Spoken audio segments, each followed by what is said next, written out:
wonten dawuh nggih. Sampeyan pinanggi anak kula teng pundi? Aduh nyawa-nyawa jimat kula. Kula malah lingsem menawi munjuk atur ngersa paduka anak Prabu. Oh Prabu, wonten dawuh. Kawontenanipun anak kula kados mekaten menika kados pundi? Wih ladalah jagat iku Bathara. Paman, Wonten dawuh. sampeyan ketemu Lesmana teng pundi? Inggih wonten ing margi. Lesmana. Kuwi piye kuwi? Anak ratu kok bathuke seneng sentere iki golek apa kowe? Menika wau kula pinanggih wonten ing margi, celingak-celinguk wonten ing pinggiring sawah. Lesmana. Dipateni dhisik. Ceklik. Sowan Kanjeng Rama kok celorat-celorot. Padhararja saprapta munggir anakku bocah bagus. Tansah pinayungan ing kawidadan Rama miji dhateng pisowanipun Lesmana Mandra Kumara. Ya, Padhararja sapraptamu. Nereng sambi kala kemareng kula ngaturaken sembah sumungkeming pangabekti kula kunjuk ngersanipun paduka Kanjeng Rama Duryudana. Ndak tampa pangestuku tampanana. Kula pundi engga jimat paripeh dayanana ing kasantosan tansah pinengkuing juwana kawidadan sowan kula Rama. Ya syukur nggih, prayoga nunggun mulungguh. Sampun boten kirang prayogi Rom. Ya. Wayah Mas katuran karaharjan wayah Mas. Eyang Patih Sengkuni wilujeng bekti kula konjo nggih Yang. Nggih kula tampi dawah sami-sami. Inggih Yang. Lesmana Mandra Kumara Padhararja sapraptamu.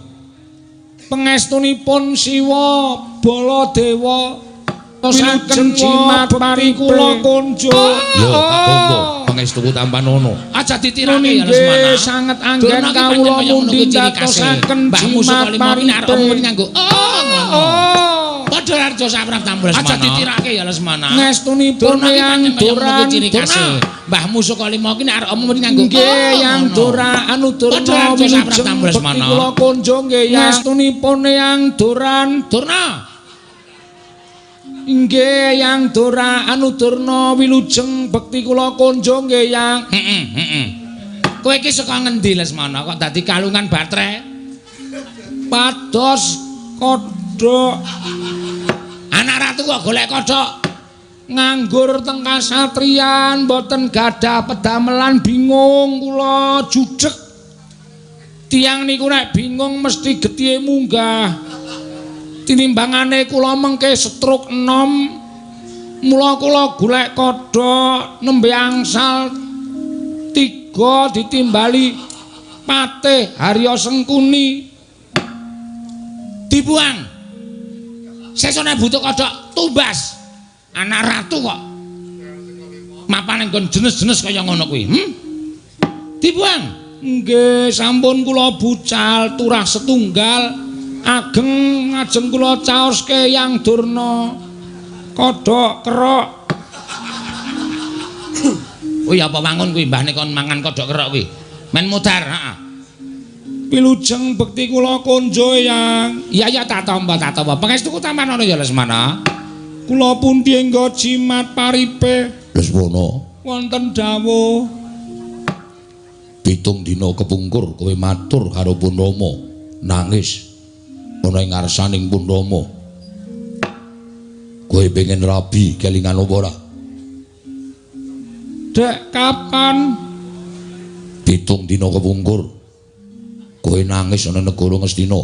Kowe pengen rabi kowe kelingan ora Lesmana? wo Dek Rebo nika. Yo.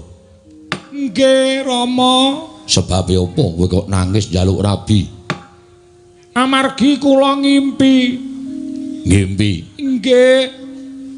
Wonten ing salebeting pasimpunan Pasumpenan. pasumpenan kula ngimpi pinanggih kalian satunggiling wanita. Wanita. Nggih. Wonten ing pasumpenan menika kula nedeng tenguk-tenguk teng ngarep kasatriyan Saroja Binangun kedadak wonten wanita ngagem kebaya biru. Iya. Mlampah alon-alon nyaketi kalian kula. Kaget kula. Kula terus jumeneng. Kula cedhaki wanita niku bareng tekan ngajeng kula terus ndeprok timpuh. Wah, bubrah pikiran kula. Iya. Dasare ayu, merak ati. Bocahe kenes gandes luwes sak solahe. Iya. Sareng kula tangleti, Nduk. Kowe sapa? Lah kok dadi kowe teka ning kasatriyan Saroja Binangun? Larestri wau terus ngaku jenenge Nalawati. Kalih ngruket sikil kula. Kula Nalawati Raden ngoten kalih sikil kula diruket. Terus dengkul kula nyok-nyokaken ngoten. Iya. Sak banjure kula sowan mriki ajeng suwita kalih sinten niku? sapa?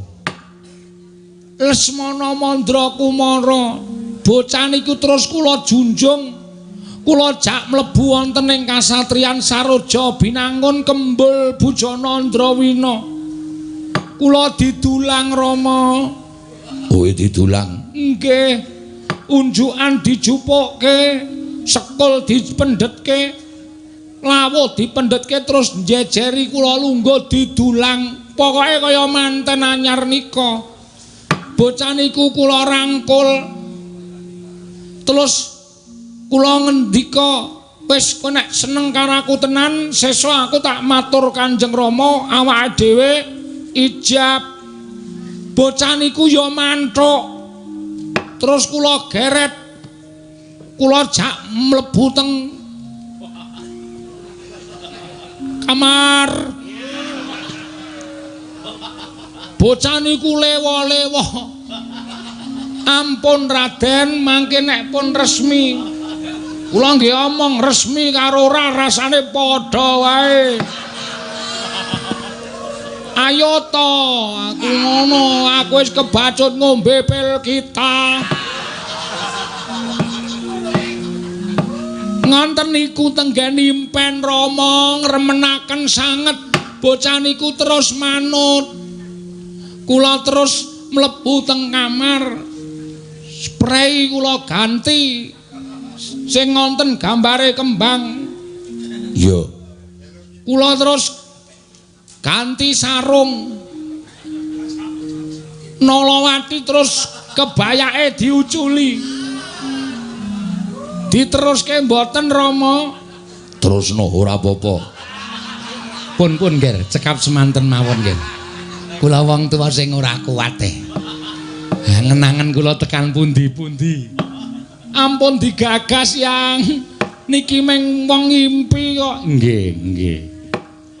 Les Nalawati cucul kebaya jebul rangkepan kaos. Monggo lek kula ngematke wis mempeng. Kaos dicopot isih nganggo kaos worep. Rangkepan pirang-pirang nika. Iya. Ning tetep kula enteni. Iya. Jane iki crita apa malah iki? Yang anu wa Mandura menawi mboten kersa midhangetaken nggih kupinge ditutupi. Ya wis aturke, tak banjure piye? Bareng ngonten kula terus tiduran. Kula tilem teng kasur. Ya. Nalawati nututi jejer keletan guling. Ya. Guling kula pancal. Kontal. Iya. Aduh. Paman sampun kados ngaten. Inggih. Sampeyan tiyang sepuh. Inggih. Bareng wonten sikil kula wiwit kula tumpang keteng sikile Nalawati. Iya. Terus kula etungi 1 2 3 kula balik miring ajeng kula kekep gragap ngelilir sing kula kekep kucing. Sabanjure Bangane gelo nggih kucing kula uleng-uleng. Bar niku kula cekel buntute kula sabetke cagak. Mangkel kula jarene piyai sepuh nek ngimpi durung tutuk bantale kon malik. bantal mbok walik Bantal kula walik iso ngimpi. tinggi mubal. Mboten iso ngimpi bingung kula Rama. Wah, monggo tangi turu niku kula ya wis pun ngeten. Wis piye? Rama mboten satanglet kedua kalinya. Kula pun matur rampanane jabul wong ngimpi iki ya iso dirasake tenan. Buktine bareng lilir saka ngimpi niku kula grayahi ya atos tenan. Iya. Sabanjure Bareng niku kula terus pungun-pungun. Kula sedih banget. Kelangan Nalawati.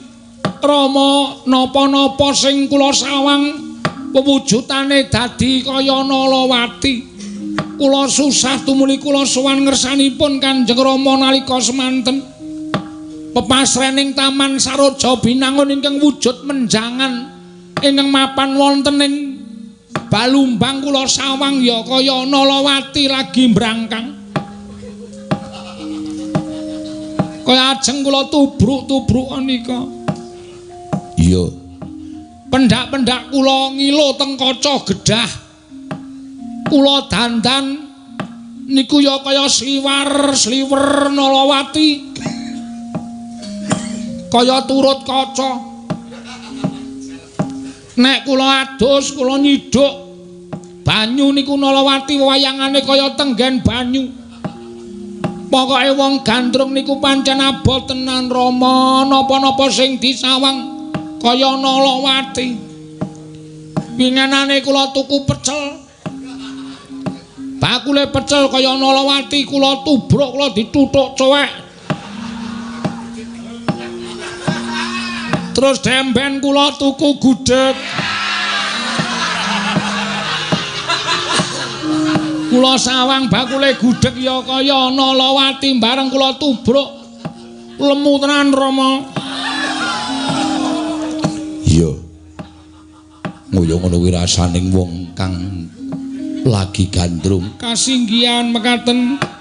Wis ngono. Kula wonten dawuh. Aku tak takon karo kowe. Nggih, kula aturi nyuwun anglet kalian kula utawi basa naminipun sakmenika silakan mengajukan pertanyaan. Apa kowe wis tau ketemu karo Nalawati? Ketemu langsung? Ketemu ora ning pasumpenan? Berkah pangestunipun Siwa Mandura dereng. Lah upama Nalawati ora seneng karo kowe piye? Nek teng impen niku wis seneng. Mesti mengke nggih seneng kalih kula. Tur kula niku anak ratu. Nalawati anake Nalagareng. Gawe seneng anake Nalagareng niku gampang, mengke Nalagareng tukokke kendaraan sing rodane pirang-pirang Rama. Yo. Dibyuki brana picis gaweke omah. Tukokke napa-napa ning anake dipek, mengke rak diparingke. Yo, kuwi gampang. Nggih. Kuwi jenenge ora tresna sejati. Sejati niku mung rokok. Mboten tresna. Tegese tresnane kuwi tresna mirunggan. Merga tresna kuwi dipara dadi loro. Tresna sejati lan tresna mirunggan. Ngono? Nek wong ngambesan ning akrama kuwi kudu tresna sejati. Sebab Wong nglakoni bebrayan kuwi engko bakal nyampar nyandung kesrimpeting laku. Yen tresnane ora sejati, mesti tresnane bakal mandeg dalan. Nah yen tresnane sejati nadyan kesrimpeting laku ingkang abot tetep iso nglakoni kanthi tuwajuh nggone napaki gapuraning urip bebarengan. Alah ngomong apa? Nek kula ya pokoke kudu dipeksa.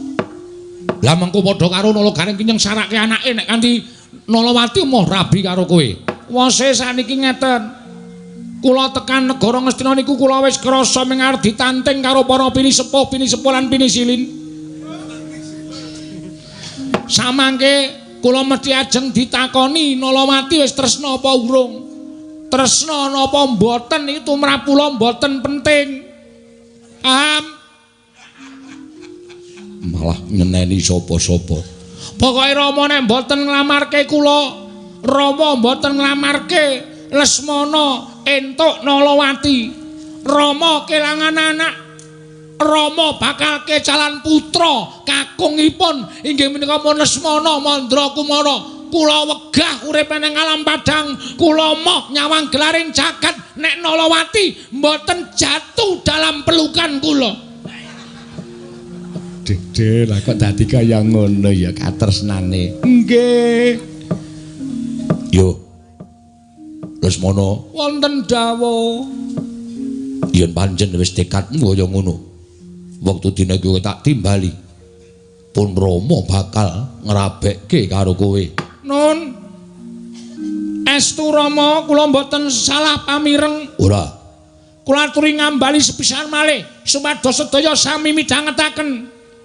Pun Rama bakal ngrabekke kowe Lesmana. Kowe latala cendol dawet 500-an. Gamanga tun tang kinang tung dang tung.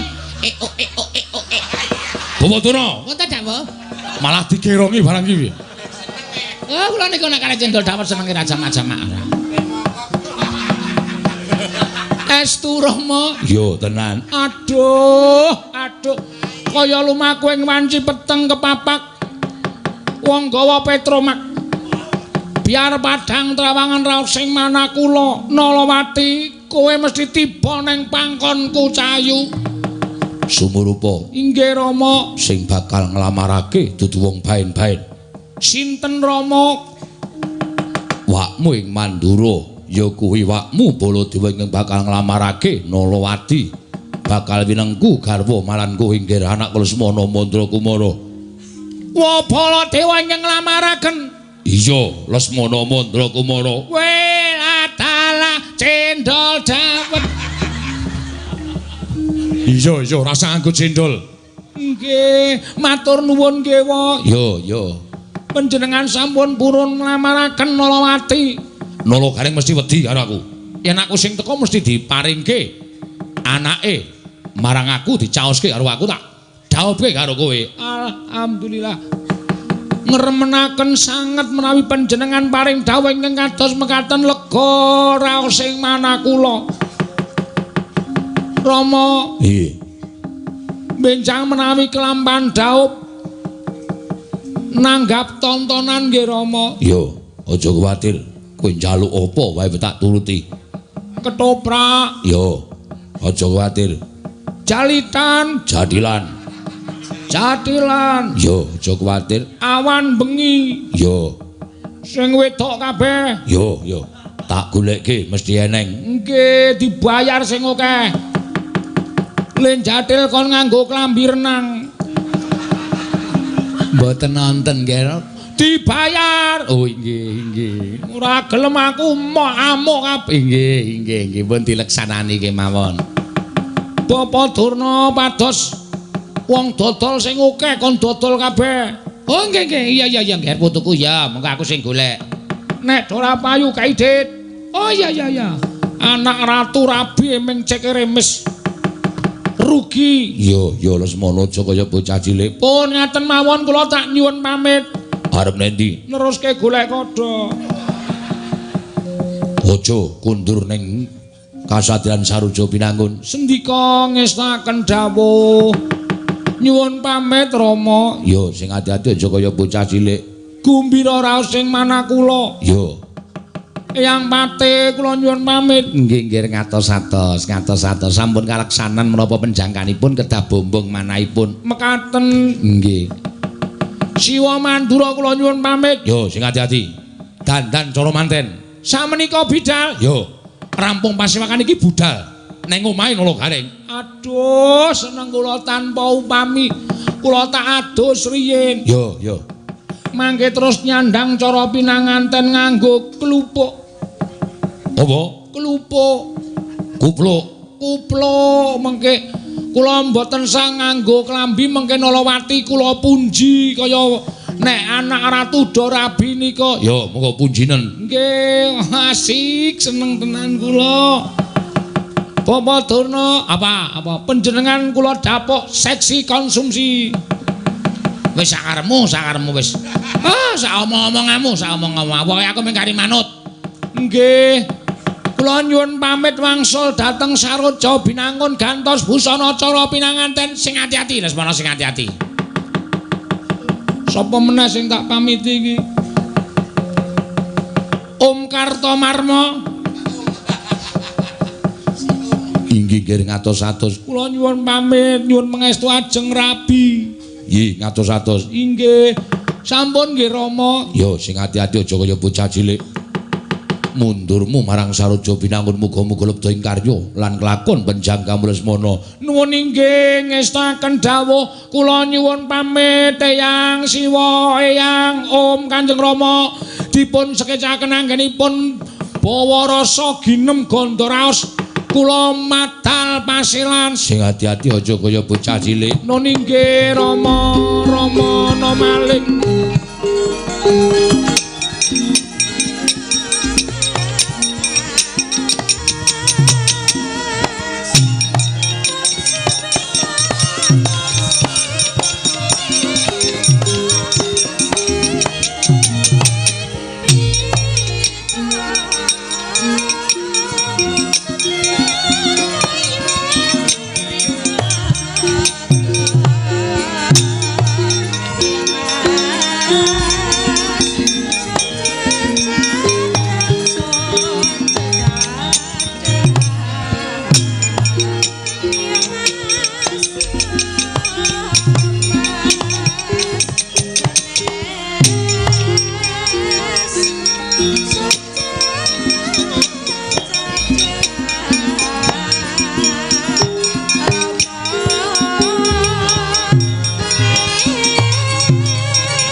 Wonten timbalan nggih ngantos kados mekaten. Lelampanipun anak kula pun Lesmana. Menawi saking mandugi kula leres ngendinganipun Kakang Penemban Durna menawi boten dipun turuti sakmangke malah saya ndodra lelampanipun ingkang putra. Yayi. Gane paduka sampun paring dawuh dinten sakmangke kula ing pinastran supados nglamarat majanipun Nala Garing. Dinten sakmangke kula nyuwun pamit nglaksanaken kewajiban ingkang sampun kula tampi. Ora Baladewa kula semanggaken borong kasembatan lan botenipun anggenipun anak kula dhaup kaliyan pun Nalawati kula semanggaken jengandika Prabu kula nyuwun pangestu. Oh Durna wonten dawuh Ger kula aturi sampun ngantos negaken dhateng ing wayah menawi wonten nakalipun kajenge para Sata Kurawa menawi wonten akalipun kula pasrahaken dhateng jengandika Bapa ing Sukalima. Gandhang blaguduk soal nggih mboten nangis tak kendha paduka anak Prabu Ngastina. Kula nyuwun pamit Yer. Nggih ngatos-atos. Sampun kados lari alit Kartomarma wonten timbalan budhana kang padha sebo. Tatanan para prajurit tata-tata ngarak pinanganten menyang bali wis maning Nala Garing. Nundi ngestaken dawuh. Nyuwun pamit madal pasilan sing ati-ati aja kaya bocah cilik. Babar pisan bubarna kang padha sebo jeneng ingsun dikundur medhaton kawula non paramadal pasilan. Setyaki wonten timbalan ing dawuh Koko Prabu. nalika semana negara Ndrawati karawuhan Kakang Anoman ing Kendali Sada. Lho iki. Monggo Kakang Anoman nalika semana munjuk atur kalawan panjenengan ingsun yen to dina samengko kabaring kang wis mebar warata jare yen to Panakawan Ngamarta ya kuwi Sinala Gareng bakal duwe gawe mantu. Mula pun Kakang tumuli njawil kalawang sira yayi ndak kanthi metu adoh saka negara Ndrawati. Kewarung Paduka. Sabab ngendikaning Kakang Mayangkara ing Kundalini ing Kendali Sada. Sadroning entuk pekabaran Kakang Anoman ngimpi ingkang kurang prayoga. Mula Setyaki gandeng pun Kakang kuwi rumangsa tau-tate nampa pangudanging Nala Gareng. Tau-tate digudang dening abdi ingkang aran Nala Gareng. Mula yen to nganti mengko Nala Gareng tenan-tenan nggone bakal duwe gawe mantu. Yen nganti pun Kakang ora labet kalawan Nala Gareng iki mengko mundhak dadi rasaning piyai akeh. Lajeng kepareng Paduka. Derekna laku jantranipun Kakang Prapta ning bale wis maning Nala Gareng Swawika Prabu kula dherekaken Kakang Anoman wonten timbalan sinun. Aja kondur marang Kendali Sada nanging tetuntet kendhahing nata Ndrawati. Monggo diweji kula dherekaken. Iya Kakang Mayangkara.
Dinata lamun katututan lamun mangsa prawira digdaya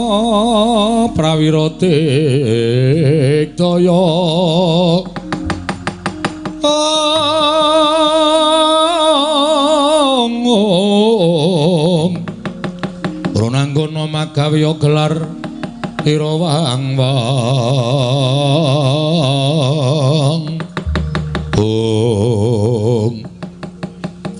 rantak-rantak lakuning Parasata Kura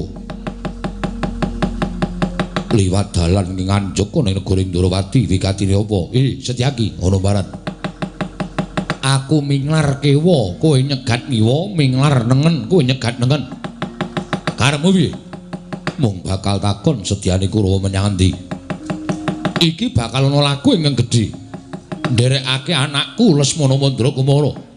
Nggone bakal menyang bali wis maning Sinala Gareng ing wigati bakal njaluk anake Nala Gareng. Sabab Lesmana wis gandrung-gandrung kapirangu kelawan atmajaning Nala Gareng kang aran Nalawati.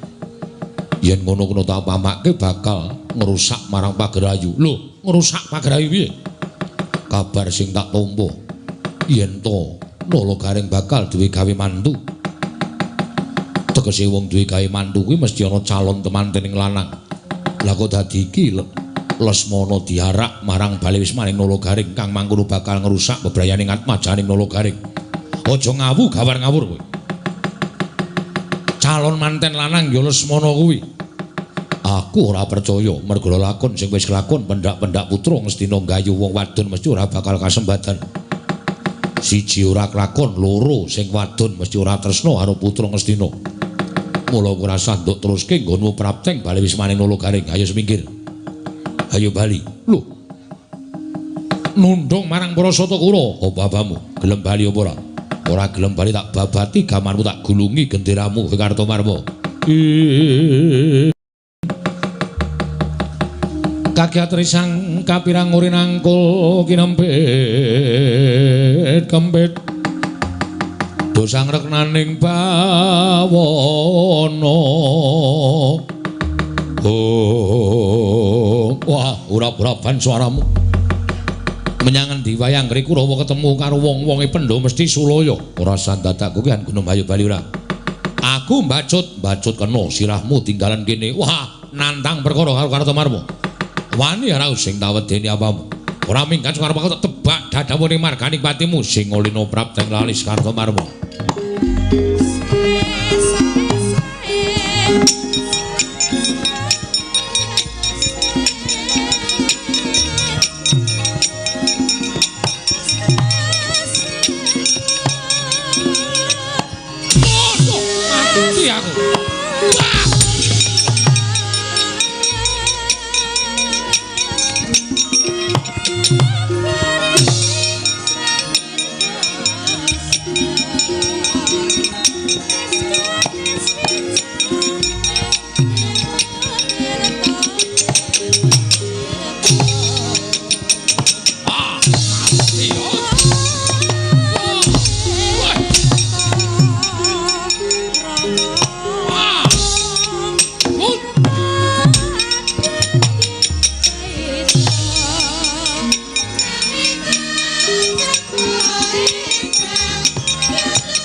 aja ganggu gawe Kurawa.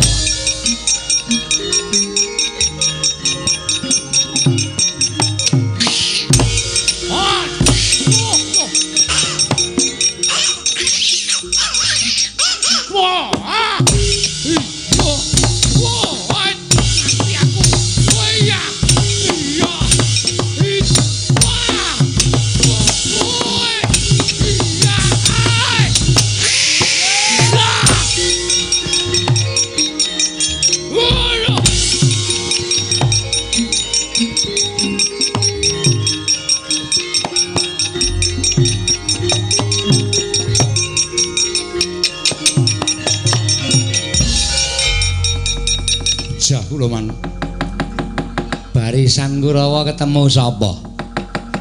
Maune baris apik-apik kok njur bubrar ora karo-karuan. Kula pinanggih kalian Setyaki. Kula minglar ngiwa Setyaki nutup ngiwa. Kula minglar nengen Setyaki nutup nengen. Sajahe Setyaki cubriya kalian lakuning Kurawa. Kula mandheg omong-omongan. Setyaki ndak po nek Kurawa arep bubrah pagerayu. Sabab Nalagareng bakal duwe gawe mantu kok mantene lanang lagi tekan kene. Mesti arep ngerusak bebrayane anake Nalagareng geger man. Seling surup, nggih seling surup. Terus gelut man. Mungsuhmu Setyaki. Terus kalah, pengestripun ngaten. Mundur kana. Inggih. Aku ora iso omong bola-bali ta. Iki lakune ngombyong manten ora doting petakilan. Ning Kurawa iki angel didandani anggris muni gleleng. Wis sapa-sapa ketemu jak gelut, sapa-sapa ketemu jak gelut. Nyuwun pangapunten, sing lepat sanes kula. Iya, ning mergolemu gleleng kuwi lho. Wong ra urung kalah kok kandhan-kandhanane ngeyel. Surtayu nggih, Man. Kok bleduk tok awake. Banting iwa nengen kalih Anoman. Lho. Sing entekke sapa kok Raoman? Anoman kok Raoman. Anoman nderek lampahi utawi ngetutaken Setyaki. Kula mungsu Anoman mboten ing oman papan. Ha kok mengkowe. Anoman ki arep munyuk ning Digdaya gak Sur. Nemeng kowe sepira kekuatanmu. Sapa Kurawa sing arep njajal Setyaki karo Anoman?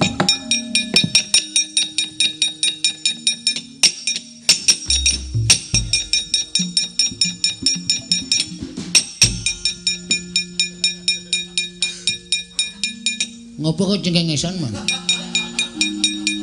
Metune gleleng ki ora urung ya ming modar. Kurawa iki ora ana sing mangga mulya. Apa kece, Pak? Sak gedagan iki malam ini Dulma Gati nek purun maju belak melantasi samudayane. Maju. Iso menang karo Setyaki karo Anoman tak tonton kaya ngombo kekuatanmu. Mentas meguru endi kowe le? Seminggaman ngaco, ngaso. Ngaco men aja nganti kena penyakit kula tak belang mang tonton menang sapa? Ya, kaya ngapa tak tontone.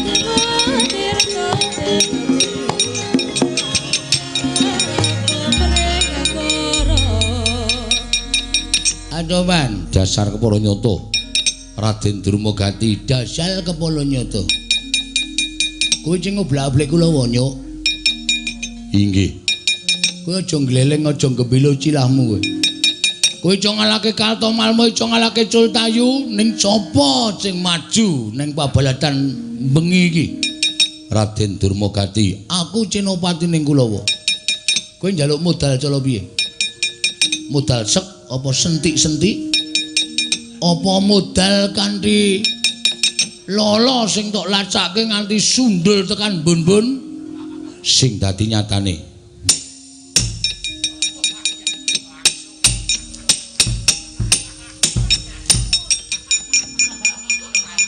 Ngino kalau aku. Rasaku ki cangkem. Wong gelut ki apa pelune kok ki omong nek ora melantasi percuma.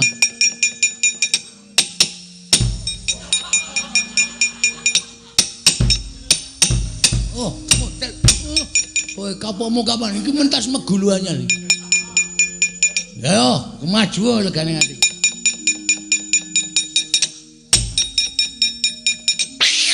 Wah. Kok nganggo kaya ngono balang?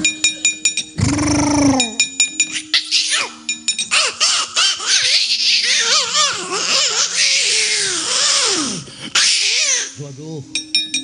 Aku paling wegah nek ngono ku. Kaya ulah kajen lacane aku ki menungso mung dipameli.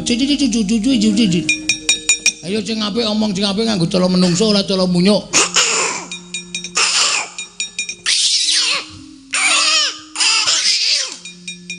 Oke. Iki ulah ngece lho iki jan panen aku muni oke tenan lho. Engko dikilo ngece. Modal. Wih, dan angel tenan.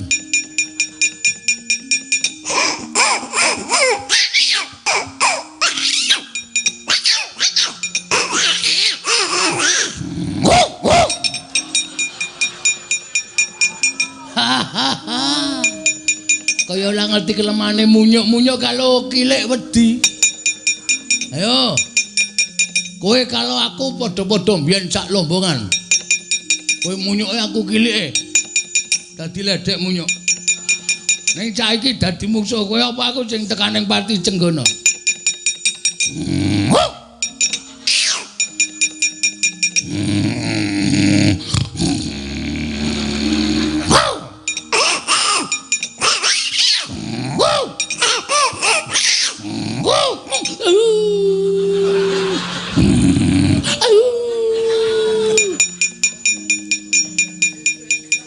Lagi iki lho ana satriya kok dapukane asu. Asu ndasmu.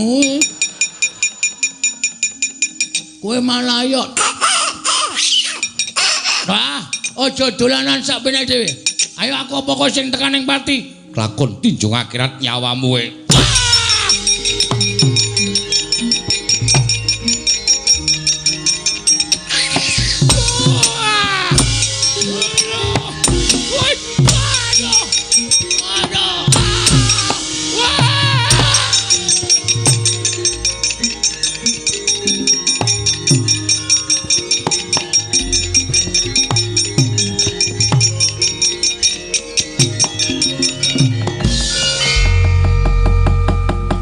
Kowe iki pangeran mati kok maju perang nggawa kirik barang iki ngapa ta? Cangkem kula ya, Man. Hah? Cangkem kula sing muni. Lho, kok kaya persis. Malah apik kowe lho dur mbangani pirike. Jengkul sampean mlocot. Nglekoso le gelut madunekke kilik ora. Kalah. Kawon. Wong suwe Anoman. Anoman munyuk kowe menungso kalah karo munyuk nek aku isin. Kula kok biasa. Ora isin. Lah, isin nggo melem ilang. Kok cantik mawon. Nek nganti mlebu koran Durmagati Kadang Nata kalah karo Anoman satu kewan wujud munyuk. Ora masalah. Ora masalah. Mlebu koran mbok men kondang. Kondang kok kalah. Weh, nek rak mlebu koran. Mare sampean tahu pun mlebu kolan? Ora tahu paling nggo bungkus kacang. Wong elek kok mlebu kolan.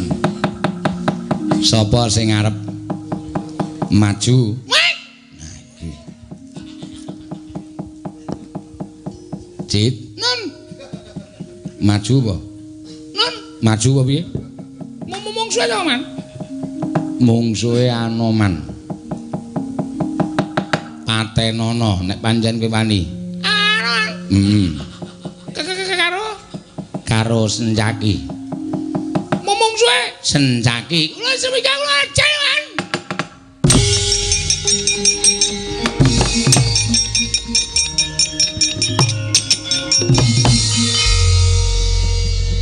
Lho. Kok cepet banget? Kula niku nek temandang ceket-ceket. Oh. Senjaki mati. Lho, kapan, Man? Lho. Aku takon karo kowe Senjaki mati. Lho, kapan kok orang layati? Lho kowe mau ki rono ngopo? Kuwo, lah semen dawuhe Senjaki patenono. Aduh, salah tampa, Man. Citraksi mrono, ana kuwaci entekno. Senjaki ya nyuk. Kok kuwaci anggemu Senjaki patenono. Wah, salah tampa, Man. Minta maaf. Kuwaci sak angkringan kula entek kabeh. Sing bayar sapa? Ambuh kok. Kula ditagih sing dodol ya ora semawur wong kula entuk dawuh saka sampean. Dadi jebule kon mateni Senjaki to? Mbok modar nek wani. Susah. Kurawa pirang-pirang kok blas ora ana sing modhok. Ora ana sing iso ngalahke Senjaki karo Anoman. Golek dalan nyangkal pucung aja methuke prajurit. Dorowati.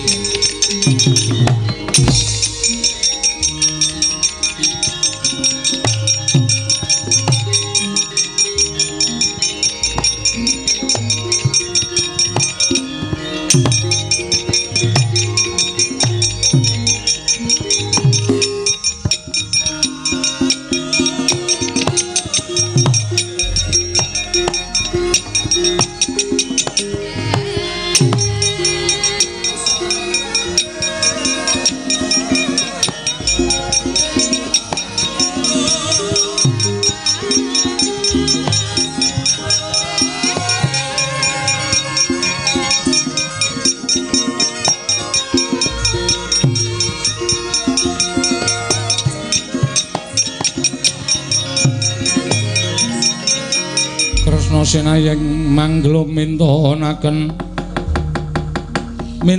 dewe gramanira kang kumitir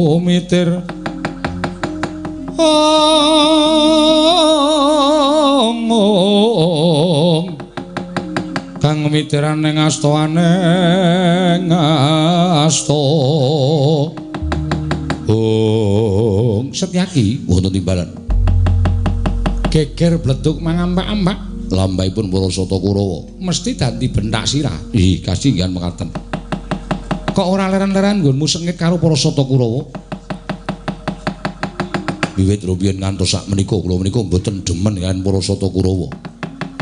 Nadyan panjangkanipun menika sae ning nek ketemu Kurawa niku nek ora ngobrak-abrik barisaning Kurawa, rasane kurang genep.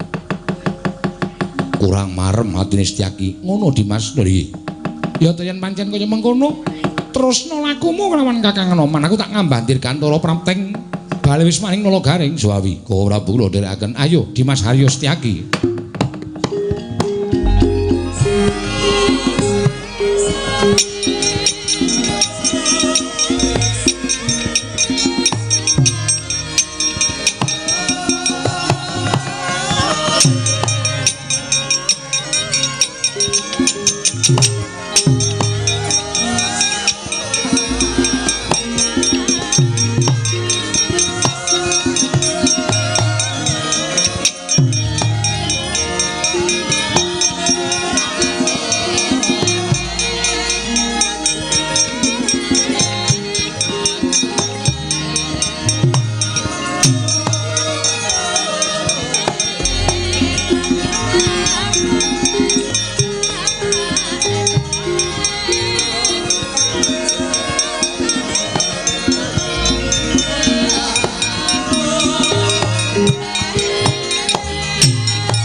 iku saknyatane gonjang seret winangun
Kuswitorum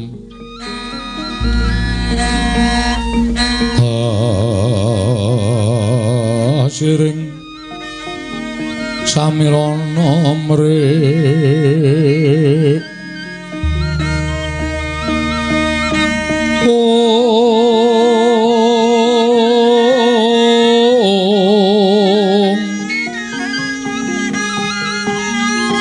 sekar kadung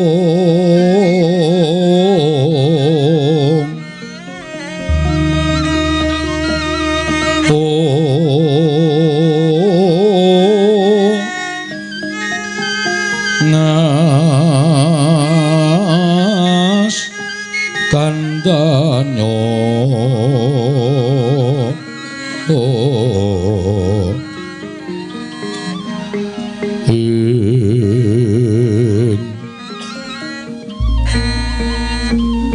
mawe raras retnaning diya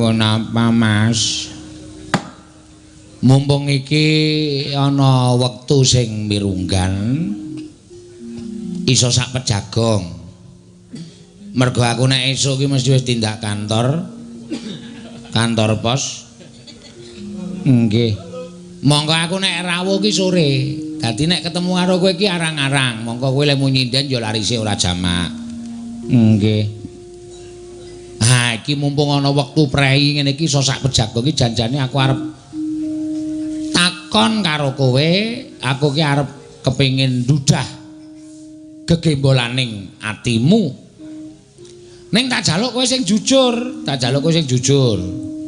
aja nganti kowe ngapusi karo wong lanang mergo wong wedok sing gelem ngapusi karo wong lanang kuwi hukume bakal disiksa dening neraka nggih Ki Lurah kula namung nderek pandangon paduka anake dhewe Sinalawati kuwi wis gedhe.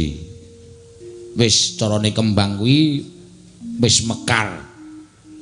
Mula ora aneh nek akeh tawon sing padha kepengin ngisep sarining kembang utawa ngisep sarining puspita.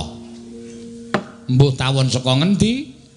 Aku ora ngerti ning embane kaya ngono kuwi sing jeneng duwe anak wedok ki nek wis remagang dewasa kuwi pancen yo angel tenan ling ngrangkani karo bocah wedok kuwi angel tenan. Mula kudu ngati-ati ngolatake karo cah wedok. Sama-sama anak-anak dhewe iki pamit belajar kelompok, ya diulatke tenan. Nek perlu ning omahe kopo, kancane sapa wae dinguk. Kala mangsa wong tuwa iki nginguk sinau tenan apa ora mergo tanggane dhewe kae akeh sing ngaku belajar ke kelompok mulai-mulai meteng ku ya pirang-pirang. Nggih. Mula kudu digatekke. Nggih Ki Lurah, napa sing panjenengan dawuhaken badhe kula candhi nggo jimat bener. Nah, pirang-pirang dina iki aku kok kaya piye ya rasane iki atiku ki janggel. Kersanipun menapa? Kuwi lho apa bingung, aneh. Ndelok karo kahanane anakmu wedok. Kersanipun pripun? Bocah kok anggere kowe ora ana ning omah kok ora gelem metu saka omah utawa sekolah kamar. Metune nek wis kowe neng omah. Monggo anggere pendak-pendak tak jak jagongan ki mesti aling-aling karo awakmu. Lilingguh ora wani cedhak karo bapak. Gek tak sawang-sawang kuwi raine kok pucet. Ora dipupuri wae kaya wis putih banget kae raine si Nalawati. Luwe-luwe ya yem tak andani. Pirang-pirang dina iki aku krungu kluruking jago mongko durung wanci bar jam 12 bengi. Mongko ujaring para sepuh ila-ila padha ngandhakake nek ana kluruk jago sadurunge bar jam 12 ki jarene eneng wong meteng. Ya muga-muga aja merga upama nganti kateman karo anakmu Sinalawati kaya ngapa wong tuwa nggone wirang. Wong tuwa ning gula wentas sikil dienggo sirah-sirah dienggo sikil entek-entekane mung diletoki tletong karo anakmu wedok merga pokal gawene sing ora bener. Nggih, Ki Lurah, nggih.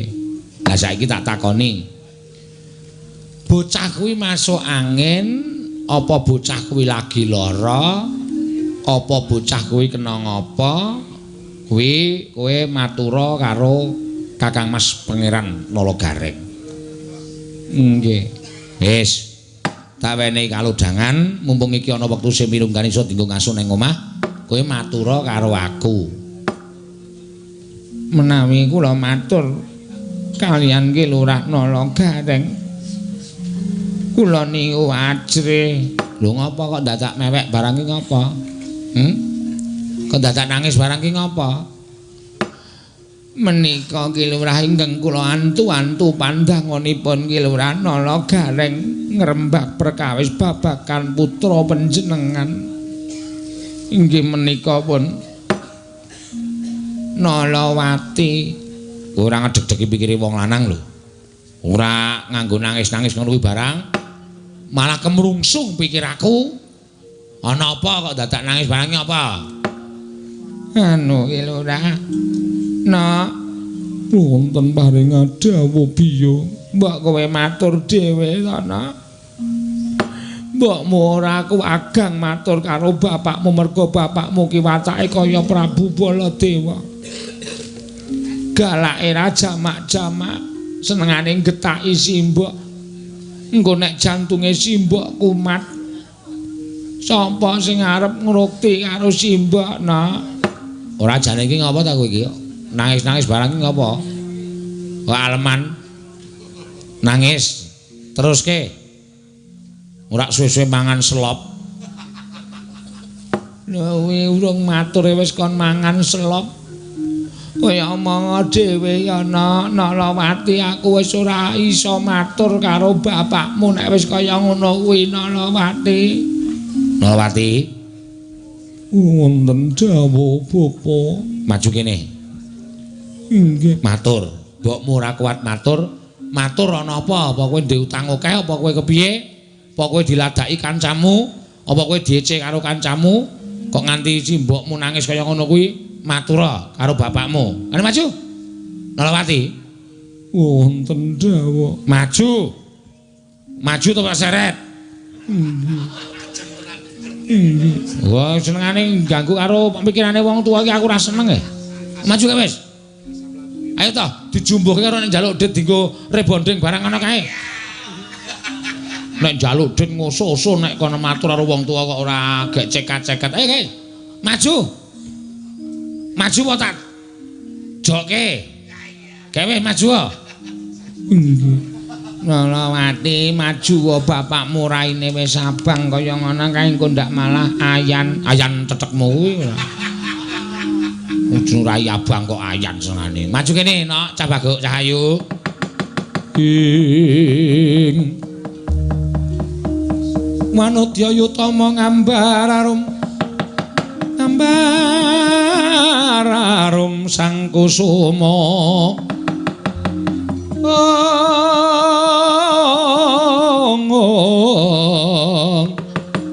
Gembrang-gembrang yen ngandika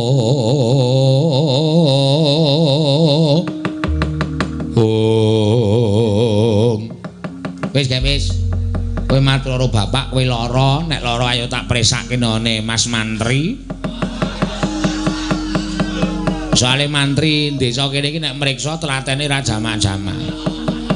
Masuk angin le mriksa tekan ndi-ndi. Nah, ngetak presake aja kuwatir. Ning nek kowe ora lara, sebabe apa kok kowe kaya wong lara? Pasuryanmu kok dadi kaya ngono kuwi jane eneng apa to Nalawati, Nduk, Cahayu. Aja ngrusak atine wong tuwa ya, Nger. Kowe anak-anakku siji-sijine kuwi iso njunjung dhuwur mendem karo atine wong tuwa ya. Kula tak matur kalih Bapak. Ngapa matur apa? Njaluk mie apa? Apa njaluk apa? Anu apa jenenge iki? Farimo. Ora iso ngarani kok Farimo. Ya njaluk jeneng bapak iki ora njaluk anak iki kepradah kok. Tak dolke sawah, aja kuwatir. Ora usah isin dicek kancamu nunggang galengan, ora usah kuwatir. Yang penting bapakmu sembodo nuruti karo kowe. Inggih. Rama Bapak. Kula tak matur. Matur. Tahu ki ya ayu tenan kok ya. Mula ngarepan omah ki recek. Tunggu liwat nom-noman anggere liwat klincang-klinting. Kowe ngarep weruh kowe mepeni kowe do bingung. Inggih, ngatasipun anakipun Ki Lurah Gareng kok nuwun sewu saged kados mekaten. Sombong. Umo kowe. Aja kaya ngono. Matur. Kula tak matur kalih bapak ning bapak ampun duka. Ora. Ngapa nesu aku? Nek pancen tembungmu iki tembung apik-apik, bapak ki ngenggoni ana tetembungan bapak pola anak keprada. Wale, iya Ding. Anak pola bapak keprada. Nek kowe duwe penjaluk, njaluk apa? Njaluk sekolah meneh? S2. Aja pilek. Bapak ki S1 wis sentrap-sentrup semene rong rampung-rampung kok. Nggih. Kula tak matur kalih bapak ning bapak ampun duka. Ora, bocah iki lho. Wis gecek-gecek. Nyuwun pangapunten. Pak. Apa? Kaya sinetron to malahan? Pak. Mbok gecek-geceket. Kula tak matur. Kula niki ngandhek. Apa? Ayo nang dalan, nek ngendhek bis ki nang dalan. Nang omah kok ngendhek bis ki piye ora? Ya ora ana sing mandhek bise kok ya. Nyuwun pangapunten, Bapak, nyuwun pangapunten. Kula niku ngandhek. Andhek piye maksude sing cetha? Kula niki bobot. Ayo ditimbang. Bobote pira? Piye kula bingung ngarep matur, Mas. Anak sampeyan niku meteng. Ala wis tak tukoke bolam to. Tak mingkari masang to. Walah, wong kok pekoke kaya ngono. Pokok dengkulmu mlocot kuwi ora. Lah kene mireng, anak sampeyan niku meteng bobot. Meteng bobot hamil.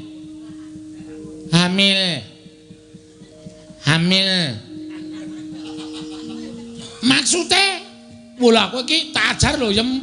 Kowe iki wis tuwa kok meteng neh iki piye? Sanes kula pun monopos. Pun mboten isa. Sing meteng niku anak sampeyan. Maksude Nalawati niku meteng bobot bayi. Nggih.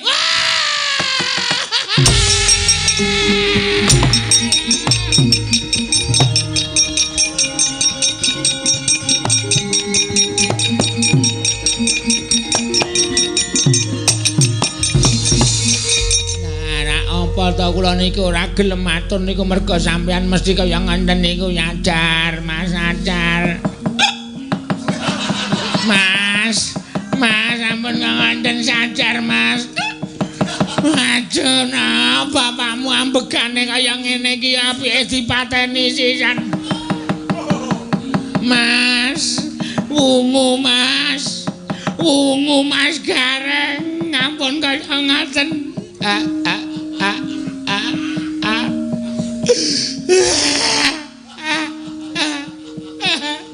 Yem kowe sing goblok kowe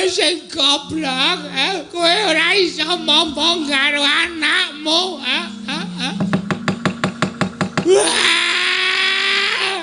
iki aku isen nek nganti krungu wong tangga teparo anake Gareng meteng di luar nikah. Nalawati kowe cilik tak gedheke bareng kowe gedhe kok malah dintopu wong.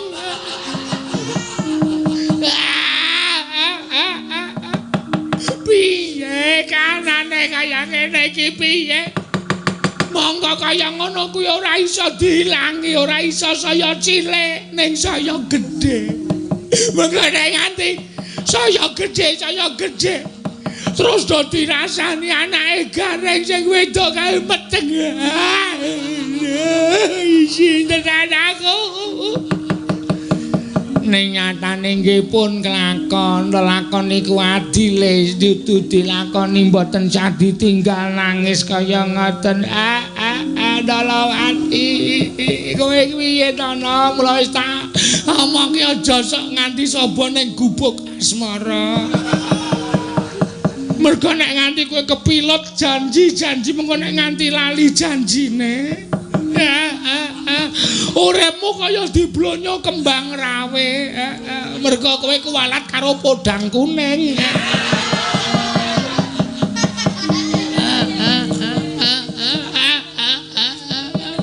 Nek nganti kowe kuwalat karo podang kuning nek wis kelakon kaya ngene terus dadine lagu rewel. Ngene salah ngono salah. Gek kowe sesideman karo sapa Nalawati lha kok dadi kowe mesti kaya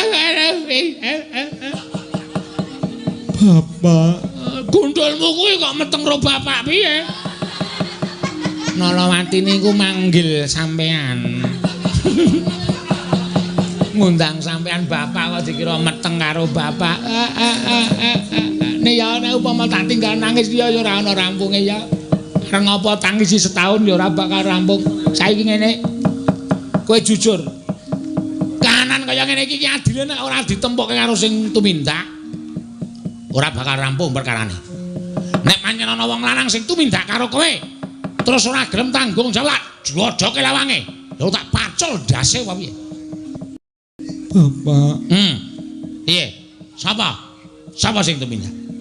Sapa? Apa kawula kene? Kawula kembang sore kene? Apa kancamu wiyaga? Ha. Mergo do ganas-ganas. Ketoke tlecam. Ning medeni pokal gawene. Sapa? Oh, tak matur ning bapak ampun kaget. Ya, wis matur. Sapa? Kancamu sekolah? Mboten. Lah sapa? Kowe dijenusek apa piye? Mboten. Wong pira? Bapak lho. Nggih namung tiyang setunggal. Sapa? Wong siji sapa? Nek kula matur bapak mboten duka. Ora malah bocah iki arep tak gorene tak kon tanggung jawab. Ngono lho, penak ngono lho. Ingkang tumindak menika anakipun Pak Lek Petro. Petro sanes. Engko gek kowe ming dolanan nirunge Petro.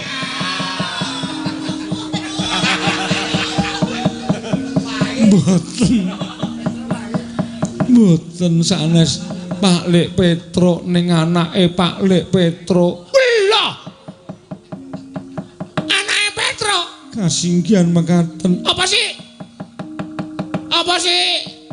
Longkeng. Adi Lengkung Kesuma. Wah!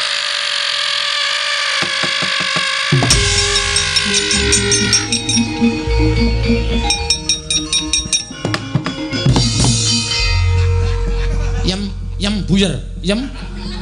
Aku buyer. Petra. Maput meneh. Wong iki nek darah rendah ya kaya ngene iki, titik-titik pet-petan. Mas, pungu. Nek nangekke iki ora nggon meteng.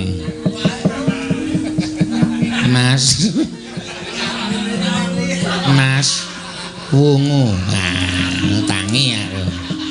Aneh-aneh wae senengane ora.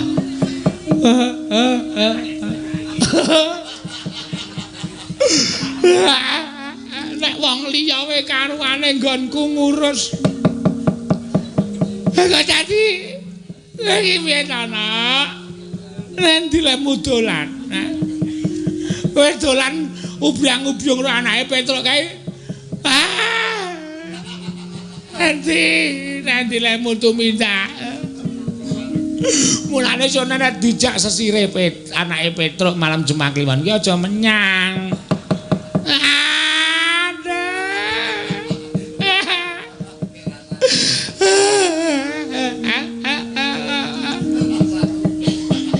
Terus anake Petro tanggung jawab ora? Sepriki mboten mriki. Ha iya, genah wis entuk-entukan kok. ora tekan kene ya. Mesti meng klecam-klecem nang omah. Petra. Petra.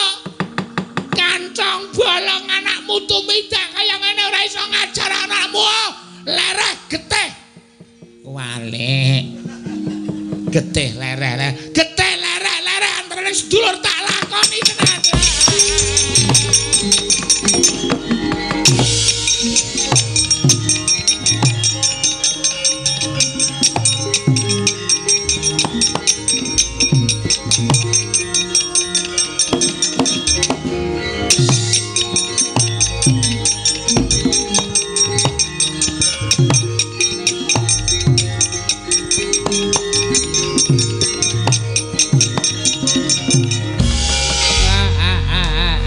Petra, aku ora iso mulang karo bocah Nandra.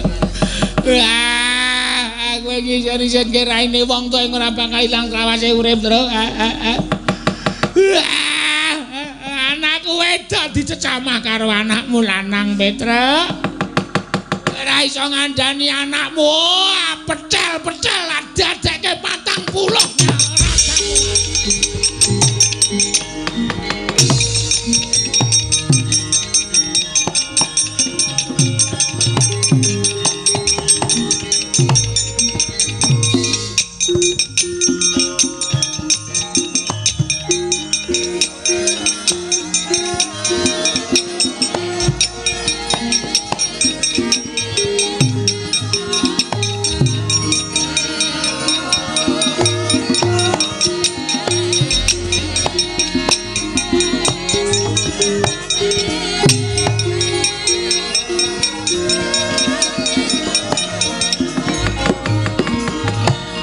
Datang kawuwusa nedheng lumajar. Kelurahan Nalagaring sarya duka. Mulat kawontenanipun ingkang putra nggih Sang Dewi Nalawati. Kocap ingkang mapan wonten ing padukuhan Jurang Porong. Nenggih papan pelengganipun Kelurah Togog. Sumawana Kelurah Bilung. Nalika semanten Kelurah Bilung ing nandhang gerah. Tinenggan dening Kelurah Togog ya Sang Catugara.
Togog yen malegak legok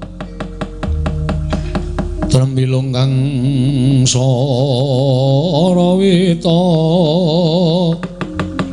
ira wang-wang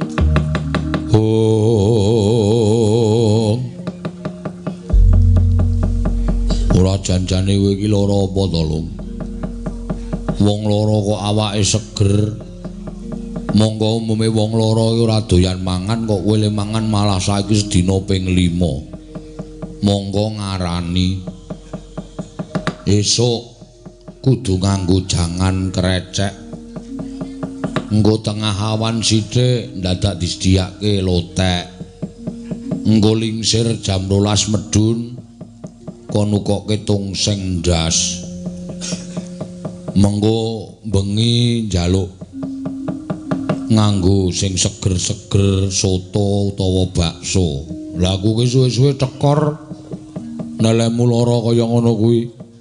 Monggo ora tau gelem ngomong ming nutuki meja. Nek njaluk ngombe nutuk meja, njaluk mangan nutuk meja. Lah. Apa? Minta minum Kang Togog. Minta minum. Apa? Soda gembira Kang Togog. Aku jenenge ora lara nek kowe iki mbeborosi kowe. Ngombe kok soda gembira. Njaluk Kang Togog. Nek ora aku mati Kang Togog, aku mati. Yo tak goleke. Wah jan wis. No. Wis gek dombe. Matur nuwun ya Kang Togog. Wis gek njaluk apa meneh? Mangsaku kok aneh-aneh panjaluke. Kang Togog. Ngopo? Aku tak omong karo kowe ya Kang Togog. Ning nek omong-omongan ku aja nglekar. Omong-omongan ku sing sopan, sing tenguk. Aku men ngerti kowe duwe karep apa. Aku jane iki mung duwe pepinginan kok Kang Togog ning kok kayane ora klakon. Mongko nek ora klakon leh kulara iki arep tak rasak-rasake tenan men babar pisan tekaning pati. Sangkeme. Wong ki aja sok ngrasani mati. Mati urip iki gumantung karo panguwasane sing gawe jagat. Nek kowe nglalu kuwi nyawamu ora tinampa dening sing gawe urip, swarga ditutup, neraka ditutup. Kowe sok maning ramyang turut jagat manggon ning kayu watu, manggon ning kretek lan sak piturute wekasan papane dadi angker. Mergo kenggonan sukma sangsaran. Ora jane pengen apa? Aku pengen happy wedding. Apa? Aku pengen rabi Kang Togog. Lung. Mbuh aleman. Wis 65 kok arep rabi. Sing jeneng wong rabi iki ora digawa umur kok. Aku pengen rabi kok. Ora dono. Kuwi mendem apa lho? Ora rabi ku rabi karo sapa? Aku duwe incengan putri lho, Gok. Putri sapa? Putri tidur apa? Ora Kang Togog. Lah sapa? Aku duwe incengan ya kuwi jenenge Nalawati Kang Togog. Nalawati anake sapa? Ora apa sira apa kowe? Ora ngapur apa. Nalawati ki anake Gareng Kang Togog. Aku lara iki gagas uripku pengen dhaup karo Nalawati, Kang. Nek Kang Togog ora mituruti penjaluk aku tak mangkat dhewe. Tak jaluke Nalawati nek ana muringe Panakawan patiku tak ikhlaske ora apa-apa Kang Togog. Lung sabar lung. Aja nekat. Sadar. Nalawati iki padha karo urak putumu dhewe to. Aku kok dadi nekat. Putune dhewe kok diarah-arah. Ora putu ora simbah Kang Togog, pokoke aku pengen dhaup karo Nalawati. Aku terna mrana ya Kang Togog. Sik, wah jan wis. Wah aneh-aneh wae penjaluke mbilung kok gundule atos. Njaluk rabi karo Nalawati. Pokoke nek kowe ora minangkani penjalukku pisah le seduluran. Ora ana Togog, ora ana mbilung urip dhewe-dhewe. Yo. Tak pinangkani ning lemrana aja wujud mbilung. Mengko nek kunangan anak-anake Semar kowe karo aku malah kewirangan. Wujud apa Kang Togog? Tak suwunke karo dewa, men kowe ora wujud kaya ngono ya Lung. Wis pokoke manut karo aku. Mengko gek mrana cah loro nyoba nglamar karo anake Nalagaring. Iya Kang Togog. Oh, wah jan wis.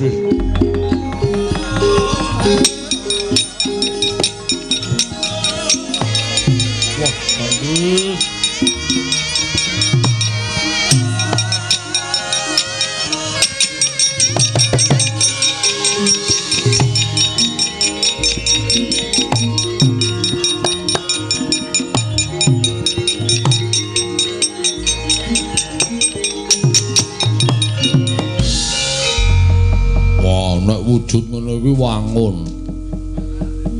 Aku aku wujud apa Kang Togok? Oh, suarane ora kaya ngono kuwi. Kowe iki tak dandani wujud ratu gagah pideksa gudheg wok simbar jojo. Jenengku sapa Kang Togok? Ku nganggo jenenga Prabu Cakratujiya.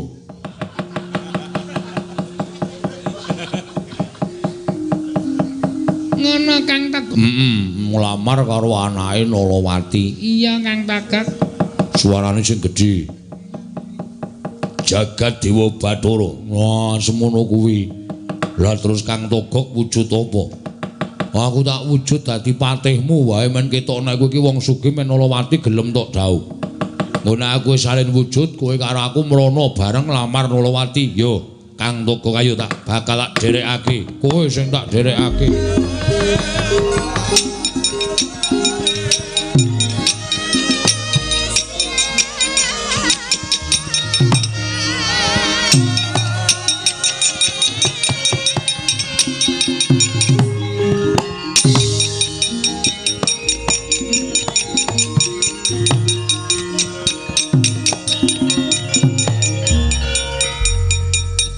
Pate wonten dawuh sinuwun. Ora lega rasane atiku yen to durung dhaup karo Dewi Nalawati.